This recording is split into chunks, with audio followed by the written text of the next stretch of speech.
Kira-kira apa ya yang bakalan terjadi nih kalau misalnya semua uang di dunia hilang besok? Hai guys, balik lagi di Kamek Belajar. Kali ini gue bakalan bahas, menurut gue ini pembahasan hari ini tuh random ya, tapi kayak gue tiba-tiba kepikiran aja ya kalau misalnya semua uang tuh nggak ada gitu di dunia gitu ya. Ini bakalan apa ya yang terjadi gitu ya.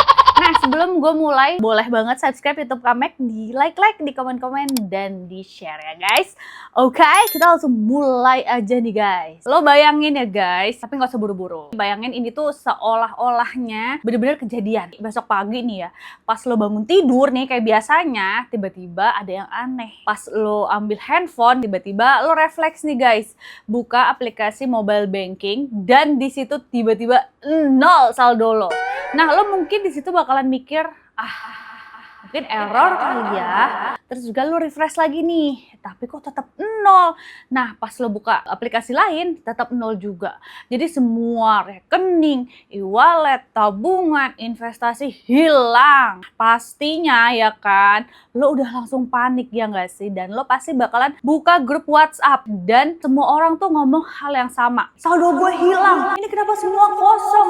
Ini server lagi down ya? Nah, pas lo buka berita, disitulah lo bakalan sadar, ini bukan error, ini bukan hacker, ini bukan bug, dan semua uang di dunia tuh hilang. Jadi udah nggak ada uang kertas, nggak ada saldo digital, nggak ada kripto, nggak ada emas yang bisa langsung jadi alat tukar. Nah, yang tersisa hanya satu guys, dunia tanpa sistem nilai. Dan di titik itu tuh guys, yang terjadi bukan langsung kekacauan. Yang terjadi dulu adalah sesuatu yang lebih berbahaya. Kayak kebingungan total. Karena selama ini kan kita tidak pernah ya hidup tuh tanpa uang. Bahkan kita tidak pernah membayangkannya. Jadi hari pertama setelah kejadian itu, secara fisik dunia tuh masih terlihat normal. Terus juga jalanan masih ramai dan toko pun masih buka. Orang-orang pun juga masih beraktivitas. Tapi kalau lo perhatiin lebih dalam, ada sesuatu yang berubah. Reaksi pertama biasanya nih bakalan denial ya. Dan di sini semua orang tuh bakalan berpikir ini pasti cuma sementara. Terus juga bank tuh akan memperbaiki. Lalu pemerintah akan menjelaskan dan sistem akan kembali normal. Di sini orang-orang tuh bakalan melakukan hal yang sama ya. Cek saldo berkali-kali, terus juga telepon bank, cari informasi, refresh aplikasi. Tapi masalahnya semua bank di dunia tidak punya jawaban. Nah, perusahaan mulai panik guys, karena perusahaan besar tuh mulai bertanya di sini ya, gimana nih cara gue buat bayar karyawan? Bagaimana nih transaksi berjalan? Dan bagaimana beli bahan baku? Hari pertama nih, beberapa toko masih buka, mereka masih menjual barang. Tapi ada satu masalah besar di sini, nggak ada alat pembayaran. Nah, di sini kasir pun mulai kehilangan fungsi. Jadi bayangin, lo lagi ke minimarket, terus lo ambil makanan, bawa ke kasir, dan kasirnya bakalan bilang, ini bayarnya gimana nih? Dan lo tuh di situ bingung. Jadi hari pertama udah berakhir dengan satu hal, yaitu tidak ada kepastian. Dan dalam sistem sosial, ketidakpastian adalah awal dari chaos. Terus hari keduanya nih guys, dimana realitas sudah mulai menghantam. Di hari kedua, semua orang tuh mulai sadar, ini bukan sementara. Jadi masalah yang paling dasar nih muncul ya. Orang ingin makan, minum, isi bensin, beli kebutuhan, tapi nggak bisa. Barang masih ada, tapi nggak bisa dibeli dong ya. Dan ini nih hal yang paling aneh. Biasanya kalau krisis, barangnya hilang gitu kan. Tapi sekarang barangnya ada, tapi nggak bisa diakses. Dan orang mulai mencari solusi sendiri. Dan disinilah sesuatu yang menarik terjadi. Manusia mulai kembali ke cara yang lama, yaitu barter. Contoh nyatanya misalnya tukar mie instan dengan air, atau misalnya tukar beras dengan bensin, atau tukar barang elektronik dengan makanan. Tapi masalah besar muncul guys. Barter itu tuh nggak efisien, nggak praktis, dan tidak scalable. Jadi masalah utama barter adalah double coincidence of one. Artinya dua orang harus saling butuh barang masing-masing. Contohnya misalnya ya, lo punya beras gitu kan. Nah, lo tuh butuhnya bensin. Nah, tapi orang yang punya bensin nggak butuh beras. Jadi ya transaksi gagal dong ya kan. Hasilnya ekonomi berhenti guys. Nah di sini hari kedua nih berakhir dengan orang mulai takut. Minggu pertama sistem mulai runtuh. Jadi dalam beberapa hari dunia tuh mulai berubah drastis. Hal pertama yang terjadi adalah distribusi berhenti. Kenapa? Karena supir nggak dibayar dan perusahaan tidak transaksi. Dan logistik pun berhenti. Dampaknya pun langsung terlihat. Supermarket kosong, SPBU kehabisan bensin, toko tutup, dan karyawan berhenti bekerja. Kenapa kerja gitu loh? Kalau nggak bisa dibayar gitu kan ya, otomatis di situ perusahaan bakal kolaps. Perusahaan modern tuh bergantung pada aliran duit. Tanpa itu ya sistemnya mati. Dan yang terjadi selanjutnya panic buying versi ekstrim. Jadi orang mulai ambil barang, menyimpan makanan, mengamankan kebutuhan, dan di sini keamanan mulai terganggu. Tanpa sistem ekonomi, sistem sosial pun ikut terganggu. Kenapa? Karena uang adalah lem dari sistem sosial modern. Tanpa uang, aturan pun jadi lemah. Sistem pun jadi rapuh. Dan kepercayaan hilang, guys. Dunia pun masuk ke fase baru, yaitu bukan kiamat, tapi riset total sistem. Lalu pertanyaannya, kenapa uang itu kuat ya?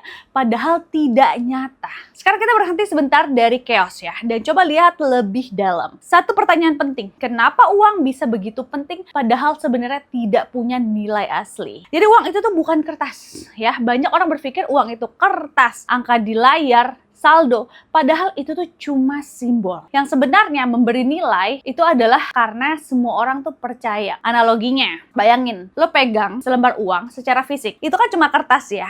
Tapi lo bisa beli makanan, beli rumah, beli kendaraan. Kenapa? Karena orang lain juga percaya kertas itu punya nilai. Nah di sini uang adalah kesepakatan global dan seluruh dunia setuju bahwa uang adalah alat tukar. Tanpa kesepakatan itu uang pun langsung jadi tidak berarti. Dan itu yang terjadi dalam skenario ini. Ketika uang hilang, yang hilang bukan cuma alat bayar, tapi kepercayaan global. Nah jadi di sini ya kembali lagi nih ke zaman sebelum uang ya. Sebelum ada uang guys, manusia tuh hidup dengan sistem barter. Kenapa dulu manusia menciptakan uang? Karena barter punya banyak masalah.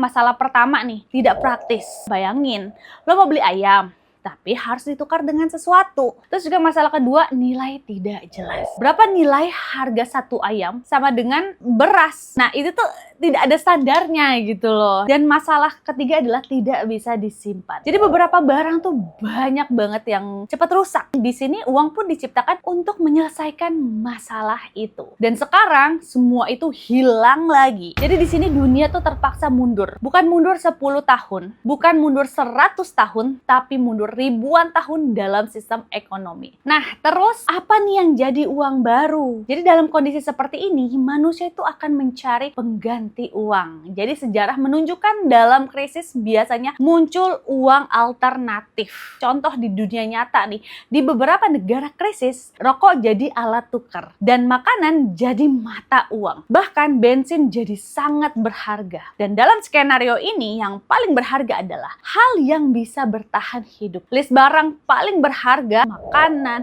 air, obat, energi, alat, itu tuh nilai berubah total. Dulu ya, HP mahal. Sekarang beras lebih mahal. Dunia pun berubah nih dari uang ke kebutuhan, guys. Jadi di sini kekuasaan pun bergeser. Di dalam dunia modern yang berkuasa adalah yang punya uang. Tapi sekarang semuanya berubah. Siapa yang jadi kuat nih? Udah bukan lagi CEO, investor, orang kaya ya. Tapi orang yang punya sumber daya nyata. Contohnya, orang yang punya lahan, makanan, air, energi, jadi yang lebih berkuasa. Dan di sini struktur sosial pun berubah, guys. Status sosial lama tuh bakalan hilang. Status baru berdasarkan kebutuhan dasar. Nah, negara dan pemerintahan dalam krisis. Jadi sekarang lo bayangin, pemerintahan di seluruh dunia, masalah besar nih, guys. Negara biasanya bekerja dengan pajak, anggaran, uang. Nah, sekarang semuanya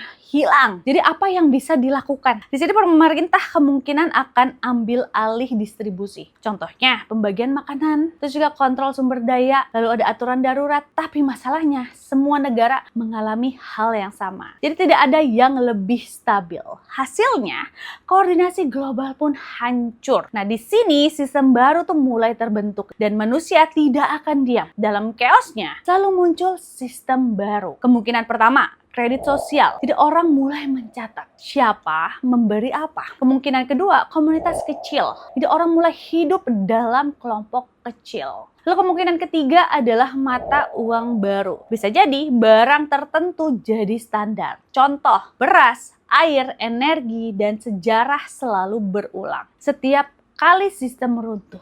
Jadi di sini manusia menciptakan sistem baru ya. Dan dunia tuh tidak hancur, tapi berubah total. Yang paling penting untuk dipahami adalah dunia tidak langsung kiamat, tapi berubah total. Hal yang hilang, sistem ekonomi modern, transaksi cepat, globalisasi, dan hal yang muncul adalah komunitas kecil, sistem barter, nilai berbasis kebutuhan. Di sini hidup jadi lebih sederhana, tapi lebih keras. Manusia kembali ke dasar guys, makan, bertahan hidup, bekerja secara fisik. Dan di sini kita sadar sesuatu. Selama ini kita hidup dalam sistem yang sangat kompleks, sangat rapuh, dan sangat bergantung pada kepercayaan. Jadi di sini guys ya, bukan tentang uang, tapi tentang kepercayaan. Coba kita kembali ya ke pertanyaan awal. Apa yang terjadi kalau semua uang di dunia hilang? Nah, kita tuh sudah melihat ya, bagaimana sistem bisa runtuh, bagaimana manusia panik, dan bagaimana dunia berubah total. Tapi dari semua itu, ada satu hal yang jauh lebih penting dari sekedar uang, yaitu kepercayaan. Nah, uang selama ini bukan sekedar alat tukar, bukan sekedar angka di layar, dan bukan sekedar kertas di dompet. Uang adalah kesepakatan bersama, kepercayaan massal, sistem yang kita semua setujui tanpa pernah benar-benar memikirkannya. Dan ketika uang hilang, yang sebenarnya hilang bukan hanya nilai, tapi rasa aman, karena selama ini kita percaya bahwa kita bisa membeli apa yang kita butuhkan. Kita bisa menukar waktu dengan uang dan kita bisa hidup dengan sistem yang stabil. Tapi bayangin, kalau semua itu hilang guys, yang tersisa hanya manusia, kebutuhan dasar dan hubungan antar manusia. Dan mungkin di titik itu kita baru benar-benar sadar bahwa dunia ini tidak berdiri di atas uang, tapi berdiri di atas kepercayaan. Lain kali kalau lu ngeliat saldo di HP lo atau memegang uang di tangan lo, ingat satu hal sederhana. Ini bukan hanya angka. Ini bukan hanya alat bayar. Ini adalah sesuatu yang semua orang percayai. Dan selama kepercayaan itu masih ada, dunia akan tetap berjalan. Tapi jika kepercayaan itu hilang, bahkan dalam satu hari saja, dunia tuh yang kita kenal hari ini bisa berubah sepenuhnya. Nah, kalau lo suka video kayak gini ya, seperti ini, boleh dong di like. Terus juga lo boleh dong tulis di kolom komentar ya, kalau uang hilang lo tuh bakal ngapain. Jangan lupa subscribe YouTube Kamek ya. Sampai ketemu di Kamek Belajar episode berikutnya. Bye guys, rekomendasi Kamek gak pernah salah.